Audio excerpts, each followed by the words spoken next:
conforma o acreditar em acreditar como uma fé reduzida.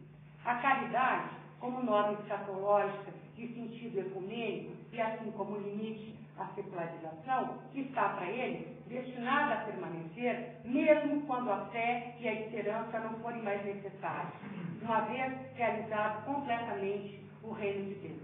Pois a salvação buscada através da aceitação radical do significado da encarnação não é uma salvação que dependa somente de cada um. Trata-se de uma modalidade de salvação muito próxima de uma ética, de um dom, né, que afirma a necessidade da graça como dom que vem do outro. E aqui abre-se todo o diálogo direto, né, dele com o deidade. A interpretação gnóstica dos artigos da fé, tal como proposta por ele, anda, como ele diz, a par e passo com a vida de cada um, com o empenho por encarnar concretamente os princípios na própria existência. E isso não pode converter-se numa forma. Eis aqui o que eu antes havia mencionado acerca da recondução que ele realiza da religião ao humano e à experiência de vida de cada um. E que isso me parece fundamental para uma visão mais realista e mais generosa da religião e em conformidade com os tempos. Ele quer uma literalidade menos rígida na interpretação dos dogmas e dos preceitos, na qual a gente possa encontrar a dimensão estritamente antropológica da religião, o credo, que é também, diz ele, sobretudo, um símbolo de valor externo, em que se reconhecem os membros de uma comunidade, uma espécie de palavra de ordem, de cartão, destinado a funcionar como um sinal de reconhecimento. Logo, o credo, assim pensado, deixa de ser um campo de luta em torno de um único termo, pois as palavras da Escritura não são consideradas como algo dado, objetivado. O ponto é resguardar a essência não essencial da revelação reduzida à caridade e à graça. Tudo mais deixado ao porvir. O credo não tem o som realista que os adeptos de uma fé concebida metafisicamente pensam dever atribuir. O Deus Pai vem carregado de referências à experiência individual e a um modelo de família, mas também a um sentimento de dependência. A revelação bíblica, assim pensada, relaciona-se a uma história que continua e na qual estamos implicados, uma salvação em curso. Eu vou pular um pedacinho para o final. A experiência religiosa contemporânea do Fátima não está em contradição com a história, justamente ao contrário. Ela se desenvolve na adesão constante à história, no reconhecimento de sua própria historicidade. Esse ponto me parece fundamental e importante, porque ele nos incita a pensar outramente as relações da religião com a história. Na situação contemporânea, isto é, nos quadros do pluralismo pós-moderno, que é o outro nome para ele da morte de Deus, como não existe mais uma filosofia, o hegelianismo, o marxismo ou o cientificismo, que acredite poder demonstrar a não existência de Deus, estamos, para ele, libertos para escutar as palavras da Escritura. Essa é a mensagem cristã de Fátima. Escutar as palavras da Escritura, percebendo o quanto é insustentável a visão do ser como estrutura externa que se espelha na metafísica objetiva, assumindo o risco do acreditar em acreditar, e que tudo o que nos resta dizer é a noção bíblica da criação e da contingência, de historicidade do nosso existir secular e filosófico. Neste mundo, diz ele, de explícita tomada de consciência que o ser e a realidade são posições, produtos do sujeito, não mais existem razões filosóficas plausíveis e fortes para se ser ateu ou recusar a religião. O cumprimento da redenção se realiza no interior mesmo da história secular. Esse é o sentido religioso da secularização. A salvação passa por uma interpretação pessoal do sentido dos textos do Evangelho, aqui e agora, em consonância com os sinais dos tempos, uma vez que a experiência religiosa secularizada, na experiência religiosa secularizada, o pensamento não pode mais ser considerado como reflexo de estruturas objetivas, mas tão somente como uma arriscada interpretação de heranças, apelos, provenientes. Dito de outro modo, para terminar, a história da salvação é, e por coisa, a história da interpretação. A salvação passa pela interpretação. A experiência religiosa, toda e qualquer diferença, acrescento eu, é sentido de dependência para a parte. Sentimento de dependência, no sentido de consciência de que a liberdade individual é iniciativa inicial. Todo um programa que abre aqui para uma reflexão renovada do célebre princípio da reciprocidade mosiana. E com ele, do entendimento da natureza e função do saber antropológico se abre. Se abre com Vasco e que esse meu modesto, para usar uma expressão que é cara, claro, ler para mim, chique. Work in progress. Esse é o terceiro pronúncio? Quis apenas tratar alguns pequenos vestígios. Obrigada.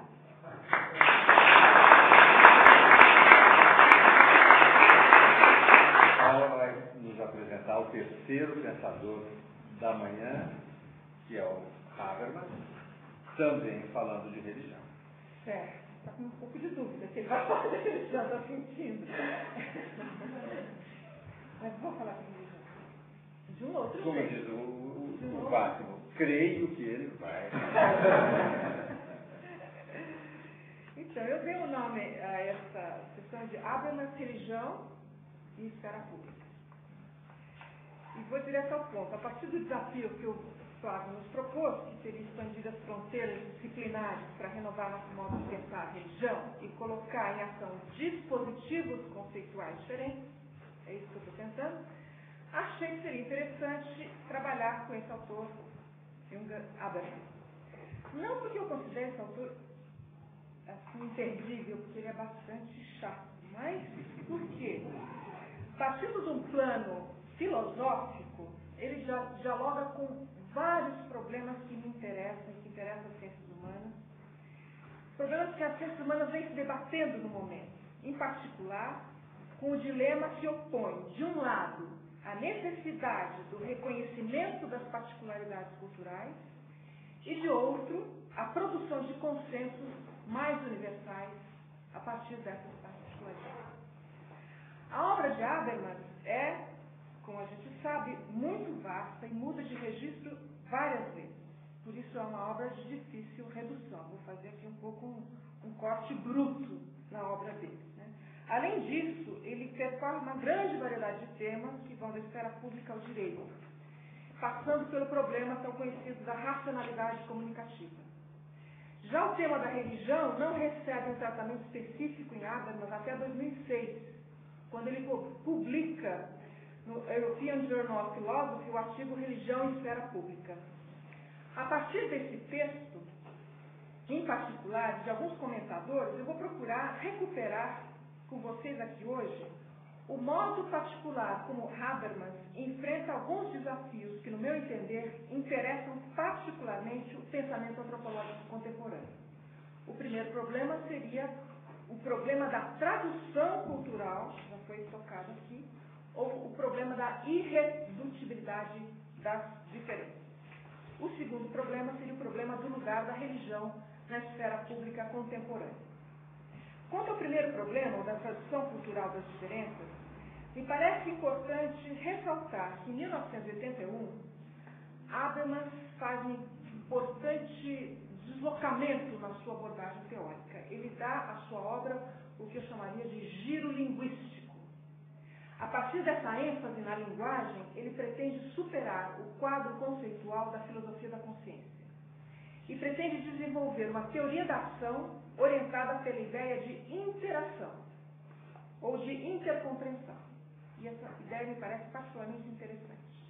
A ação estaria, portanto, fundada em uma forma particular de razão, que ele chamou de razão comunicativa, cuja função, e aí eu sublinho, não é objetivar o outro, como nós tentamos fazer quando pensamos antropologicamente o outro. Essa abordagem ressalta a performance das interações mediadas pela linguagem. Essa performance linguística acaba por produzir o quê? Convenções.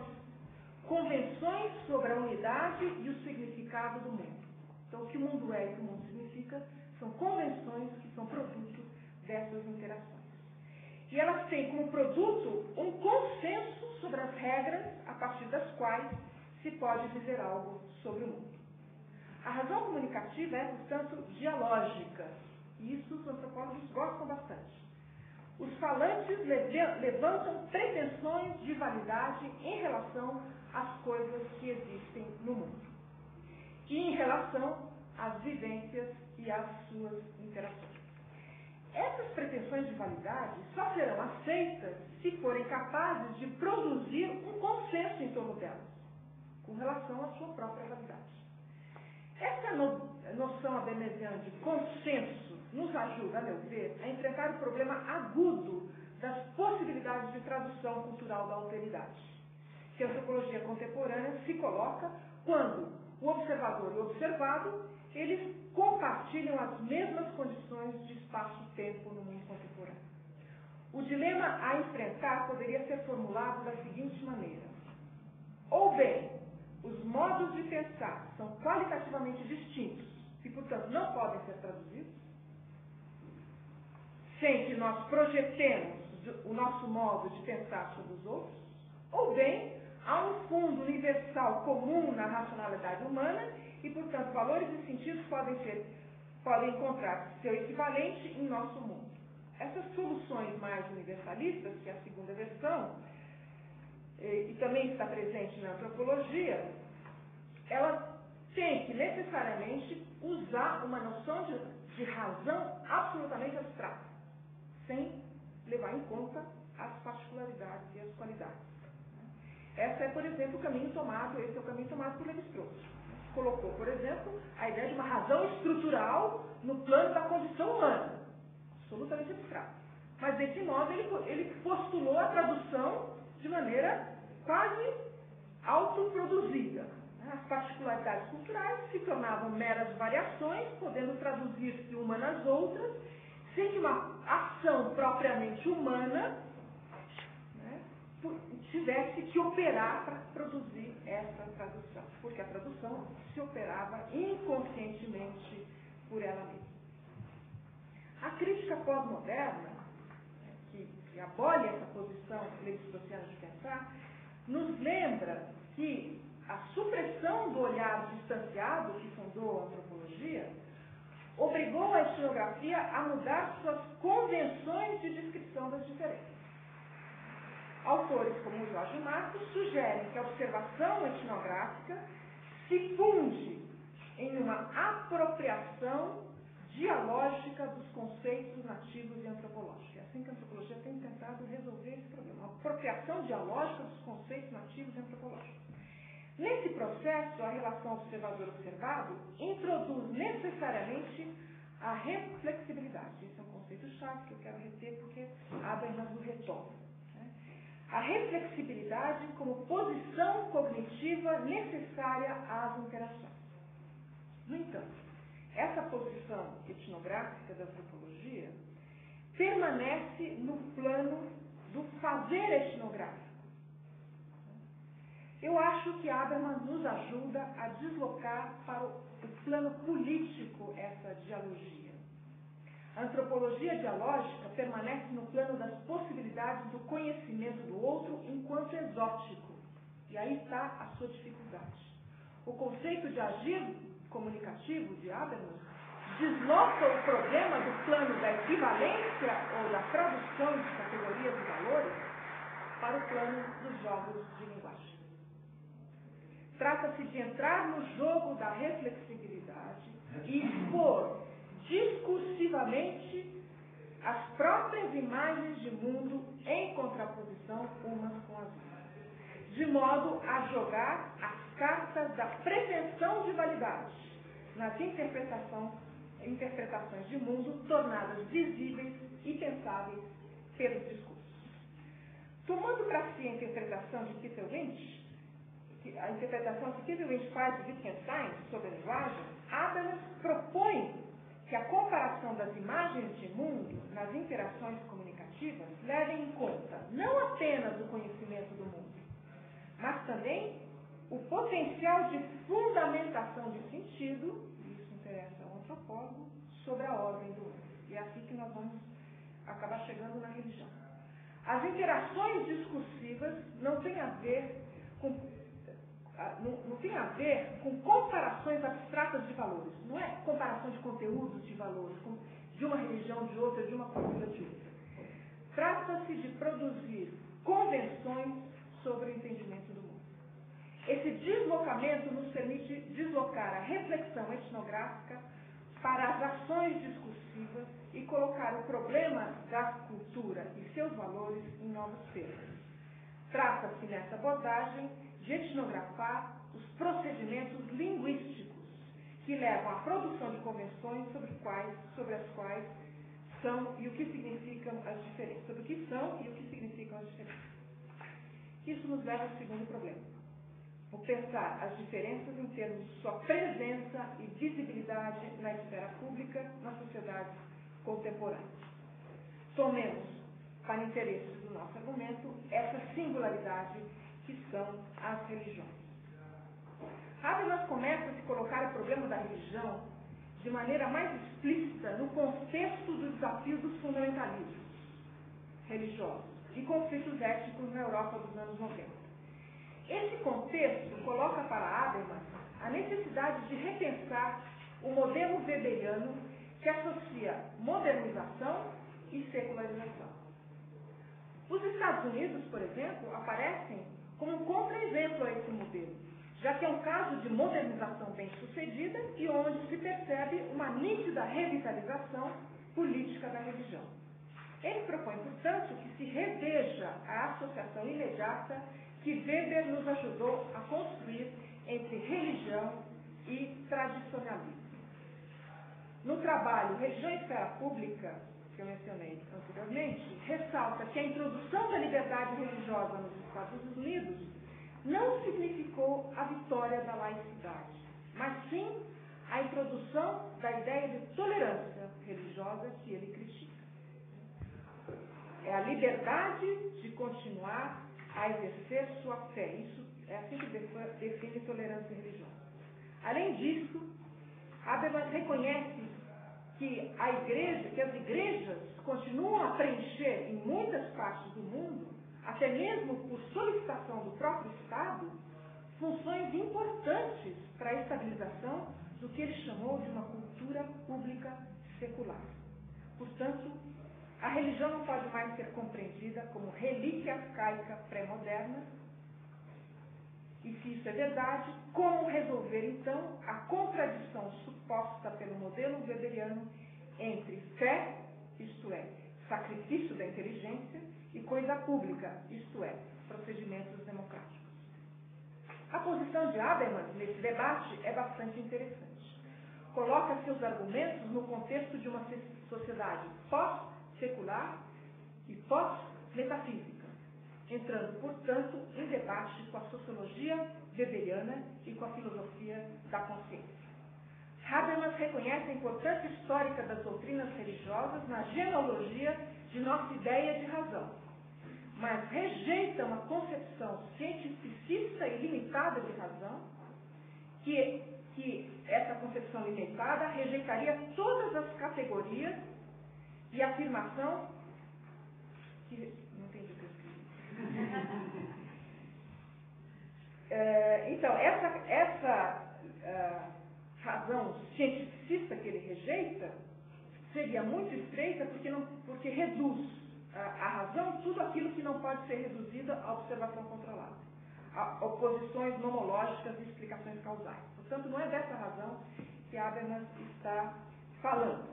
Ele alarga seu conceito de razão de modo a incorporar julgamentos morais, legais e religiosos.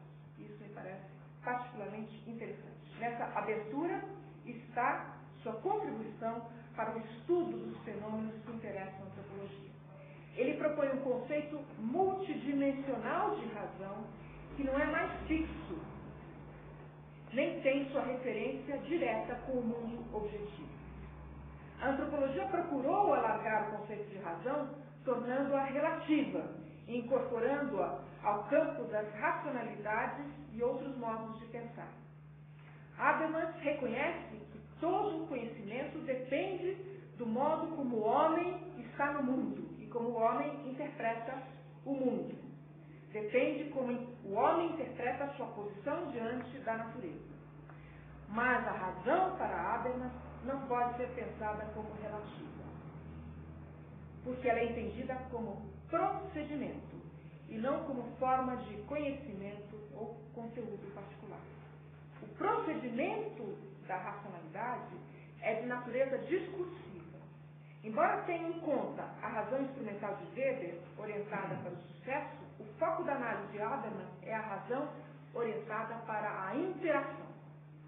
Para formular essa dimensão da ação, que ele chama de agir comunicativo, ele lança a mão da distinção dos atos de fala de Austin, aqueles atos perlocutórios, atos ilocutórios e atos locutórios. Para Habermas, no agir comunicativo, os agentes perseguem fundamentalmente com seus atos de fala fins ilocutórios, isto é, aqueles fins que ao falar você realiza uma ação, ao dizer você realiza uma promessa, um juramento, uma ordem, um pedido, um batismo, um casamento. Você fala e a coisa se dá. Portanto, esses atos querem realizar algo ao dizer, embora também reconheça a presença de estratégias perlocutórias, que são estratégias de persuasão. Nas interações, essas estratégias de persuasão também estão bastante presentes. Eu diria que autores como Pierre Bourdieu já haviam proposto uma análise dos fenômenos mágico-religiosos nesta mesma chave, como atos simbólicos de persuasão, perlocutórios. No entanto, embora Bourdieu leve em conta a linguagem para pensar a lógica das práticas, ele o faz concebendo-a como um modo de representação das coisas. Então, nesse entendimento, Bourdieu ainda está no plano do simbólico. Ele ainda está, portanto, preso à tradição compreensiva de Dilthey e de Weber, no qual ele defende o suposto da possibilidade da experimentação como uma representação dos pensamentos e sentimentos daqueles cuja conduta deve ser compreendida. Portanto, ele está ainda no plano da representação. Ele ainda está no plano da compreensão de Dilthey, que se trata, na expressão de Dilthey, de calçar os sapatos dos outros. Compreender é tentar calçar os sapatos dos outros ou colocar-se do ponto de vista dos outros. Habermas não pretende fazer isso. Habermas, ao contrário, propõe, no meu entender, um deslocamento mais radical ao pensar a ação como prática discursiva. Na esteira do interacionismo simbólico, ele recupera o interacionismo simbólico americano, do Nietzsche, por exemplo, a linguagem é pensada como um modo de fazer coisas. Herbert Nietzsche dá a Habermas uma teoria da ação baseada em uma teoria da comunicação. Compreender o outro não é, como para Weber, decifrar o ponto de vista subjetivo dos atores, mas é sim entrar em diálogo com os outros. Portanto, compreensão não é um método de investigação particular, mas é o modo como a própria vida social é constituída. A partir dessa ideia de razão, Habermas nos abre também a possibilidade de investigação de um agir comunicativo pré-linguístico, ligado à constituição do mundo dos objetos observáveis e à afirmação das identidades. As ações rituais, por exemplo, se movem justamente em um nível pré-linguístico.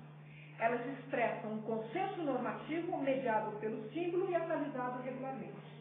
Esse tipo de saber, que Habermas associa com a ideia antropológica de cultura, é entendido como um contexto. Então, ele não fala em cultura, mas ele fala em contexto. Esse contexto é o horizonte a partir do qual se dão os processos de comunicação e interação. Portanto, religião é contexto. Ele delimita a situação da ação, mas permanece inacessível à tematização. A esse contexto, Habermas dá o nome de mundo vivido. E eu gosto bastante, embora seja bem preciso esse conceito, eu gosto bastante de trabalhar com esse conceito de Habermas. Mundo vivido é diferente de mundo. Com relação aos conceitos de mundo, é possível produzir saberes específicos. Mas o mundo vivido não é propriamente um objeto de saber. Ele é o pano de fundo da ação. Nós podemos pensar a religião um saber pré-reflexivo que acompanha o processo de intercompreensão, reserva de convicções às quais se recorre na comunicação. A noção de mundo vivido foi desenvolvida por Habermas a partir da tradução fenomenológica de Russell e Schutz. Embora ele seja linguisticamente organizado, a linguagem aqui não é transparente, portanto, cabe ao pesquisador analisar as dependências contextuais do uso da linguagem comum. É isso, essa etnografia do mundo vivido que eu estou propondo a partir de Habermas e o mundo vivido, do qual faz parte a religião. Analisar as dependências contextuais do uso da linguagem comum. Assim, contrariamente ao que pretendia Weber com sua noção de empatia, compreender a ação está vinculada à nossa capacidade de descrever as ações em seus termos linguísticos, isto é, o modo como a linguagem ordinária codifica a percepção do mundo e suas normas. Habermas reconhece que a religião dá à vida cotidiana uma base cognitiva. Assim, como parte do mundo vivido, ela deve ser analisada como parte da linguagem comum acionada nos contextos das interações. No entanto, se os contextos de interação visam a comunicabilidade, eles devem necessariamente produzir e apoiar-se em procedimentos compartilhados. Segundo Habermas, a reflexibilidade é uma das características mais importantes desse tipo de interação. Todas as certezas religiosas e outras estão cada vez mais expostas à exigência de ver de fora a sua fé e ser capaz de relacioná-la com outros pontos de vista. É nesse ponto que o mundo da vida se encontra com a noção de publicidade em Habermas. Não é problema para Habermas se o ator expressa suas convicções em linguagem religiosa. Não é necessário, como pretendem os autores, que ele produza uma tradição secular de seus argumentos religiosos. Ou, ainda, não é necessário que, para cada afirmação religiosa, o ator precise pronunciar ou encontre um equivalente no plano do bem comum. Habermas aceita a complexa polifonia das vozes públicas. Para ele, o conflito entre doutrinas e culturas que disputam a explicação da posição do homem no mundo não pode ser resolvido no plano cognitivo ou no plano normativo. Assim, se as atitudes epistêmicas são expressão de um modo particular de ver o mundo, é apenas no plano do direito que para Habermas se pode produzir a reciprocidade das expectativas.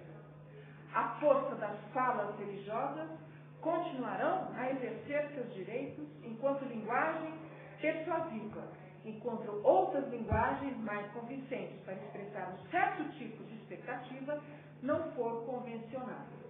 De qualquer modo, do ponto de vista dos sistemas políticos, o que importa para Habermas é compreender como a afirmação e questões religiosas conseguem motivar cognitivamente as ações e ganhar visibilidade no fluxo impessoal da comunicação pública. Esse programa de trabalho me parece de bom tamanho para uma antropologia da religião no mundo contemporâneo. Obrigada.